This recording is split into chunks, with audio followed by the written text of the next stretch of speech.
कोणतीही भाजणी न करता, कसलीही उकड न घेता अगदी झटपट होणारी, अतिशय खमंग आणि मेन म्हणजे संपेपर्यंत अशीच कुरकुरीत राहणारी आज आपण बिना भाजणीची फक्त 2च साहित्यामध्ये खमंग अशी दिवाळीच्या फराळासाठी आपण चकली बनवणार आहोत। तर नमस्कार, मी संगीता, फूडी संगीता चॅनलमध्ये तुम्हा सगळ्यांचं खूप मनापासून स्वागत करते।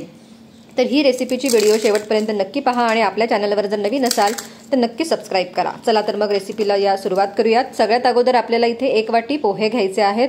हे पोहे आपल्याला मिक्सरमध्ये छान वाटून घ्यायचे आहे, त्याची पावडर करून घ्यायची आहे आणि चाळणीमध्ये चाळून घ्यायचे आहे। तर तुम्ही प्रमाण सुद्धा इथे मी वर स्क्रीनवर सुद्धा मेन्शन करते आणि मी डिस्क्रिप्शनमध्ये सुद्धा दिलेलं आहे।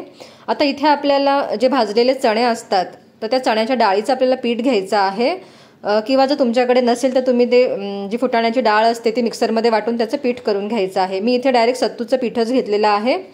तर ते 1 वाटी पूर्ण भरून घेतलं नाही, साधारण कमी घेतलेलं आहे आणि हे आपल्याला छान चाळून घ्यायचं आहे हे सुद्धा। त्यानंतर इथे मी साधारण 1 वाटीला कमी असं तांदळाचं पीठ घेतलेलं आहे, तर हे सुद्धा आपल्याला छान चाळून घ्यायचं आहे।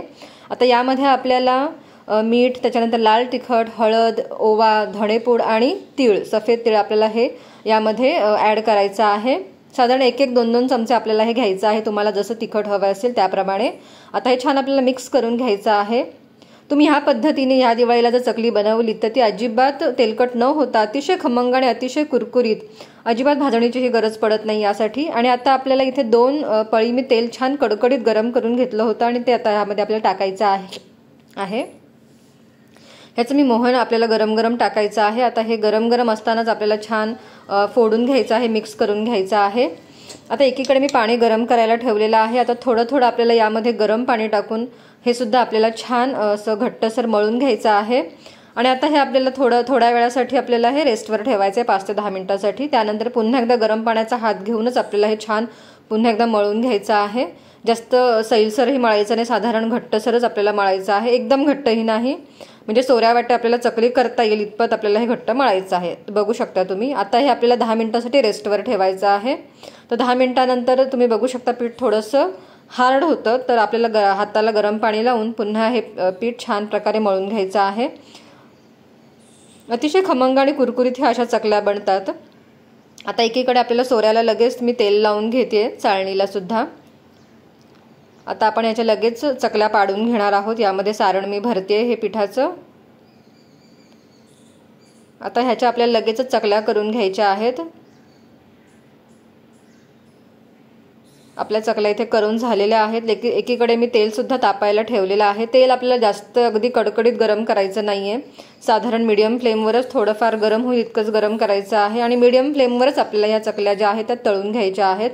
जास्त हाय स्पीडला जर तुम्ही गरम करून तळल्यात तर मग आपली चकली जी आहे ती वरून जरी कडक झाली तर आतून ती नरम होऊ शकते आणि आतून ती कच्ची सुद्धा राहील। त्यामुळे मीडियम फ्लेमवरच आपल्याला छान ह्या तळून सुद्धा घ्यायच्या आहेत। आता आपल्या चकल्या तयार झालेल्या आहेत, लगेचच आपल्याला ह्या तेलामध्ये सोडून घ्यायच्या आहेत।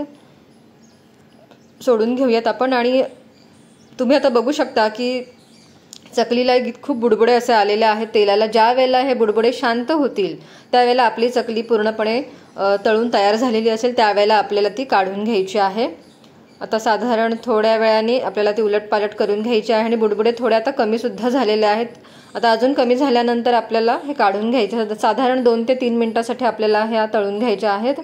आता ह्या आपल्याला चकल्या काढून घ्यायच्या आहेत। अतिशय खमंग आणि अतिशय कुरकुरीत अशा चकल्या बनतात। अगदी घाईच्या वेळेमध्ये आपण पटकन आपल्याला भाजणी करायला वेळ नसतो कधी कधी, तर त्यावेळेला आपण अगदी झटपट होणारी अशी बिना भाजणीची चकली नक्कीच बनवू शकतो आपण। आणि खायला भाजणीच्या चकलीसारखीच लागते।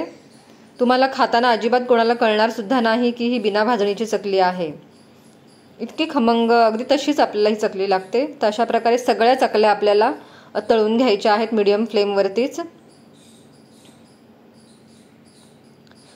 बघू शकता की मी फक्त 1 वाटी तांदळाचं पीठ, 1 वाटी सुद्धा पूर्ण घेतलं नव्हतं, चण्याचं पीठ सुद्धा कमीच घेतलं होतं भाजलेल्या डाळीचं।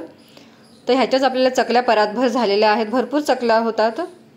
तर अशा प्रकारे आपल्या या चकल्या तयार झालेल्या आहेत। तर तुम्ही सुद्धा या दिवाळीला ह्या बिना तेलकटी म्हणजे अजिबात तेलकटी न होता बिना भाजणीची अगदी खमंग कुरकुरीत अशा चकल्या नक्की बनवा। आणि अशा छान छान फराळाच्या रेसिपीज पाहण्यासाठी आपल्या फूडी संगीता चॅनलला नक्की सबस्क्राईब करा।